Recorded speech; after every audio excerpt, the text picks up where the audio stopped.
Et le méchant, j'espère que vous allez bien. Voici mon avis du jour. Une soupe terre et mer, bien épicée et sans chichi. Je reçois tout le temps les mêmes préoccupations sur le poisson frais, sur la préparation du poisson frais. Pour ceux qui me suivent depuis 2019, vous trouverez la même astuce dans mes préparations. Je répète, tu cuisines du poisson frais, tes morceaux de poisson se miettent, tout s'écrase dans ta sauce. Ne panique plus. C'est une astuce de ma grand-mère d'abord et ensuite ma mère. Et je pense que la plupart des femmes à Djoukourou, des femmes à Bidji ont la même préparation. C'est parce que la génération de maintenant que nous sommes n'avons plus la patience culinaire. Ma mère, par exemple, elle n'aimait pas le poisson frais. Mais chez nous, mon père recevait beaucoup d'amis. Et le temps de cuisson du sens poisson frais, je vais dire une soupe du pêcher, par exemple, peut prendre 2 heures, 3 heures. Les morceaux de poisson resteront intacts, début jusqu'à la fin. Donc, écoutez bien. Astuce numéro 1. Dans une marmite ou une casserole, disposez vos morceaux de poisson frais. Ajoutez l'eau jusqu'à la limite du poisson. Vous pouvez ajouter du sel ou du maggi, c'est comme vous voulez. Faites bouillir 5-10 minutes. Retirez du feu et laissez bien refroidir.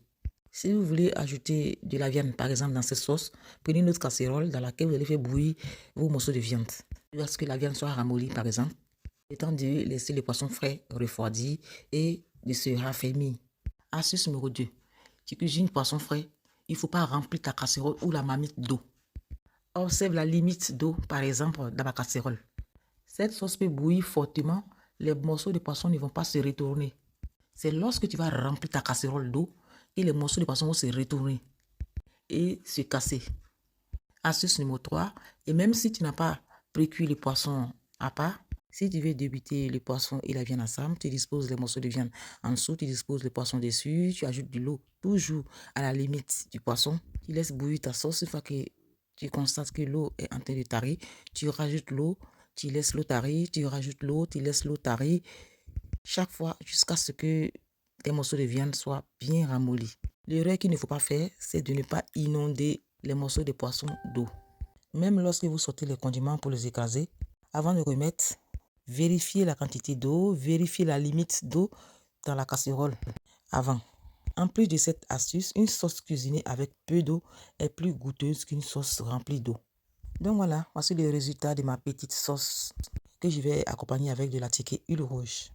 Je sais qu'il y a des gens qui viennent de dire pourquoi le poisson cuit plus longtemps, c'est pas normal, le poisson n'a pas besoin d'être trop cuit. Ça, c'est votre problème. Alimentez-vous comme vous voulez. Chaque région a sa façon de cuisiner. Et chaque génération aussi a sa façon de cuisiner. Moi, je suis de l'ancienne génération. Je partage un peu ma connaissance culinaire. Sur ce, à très bientôt pour d'autres recettes.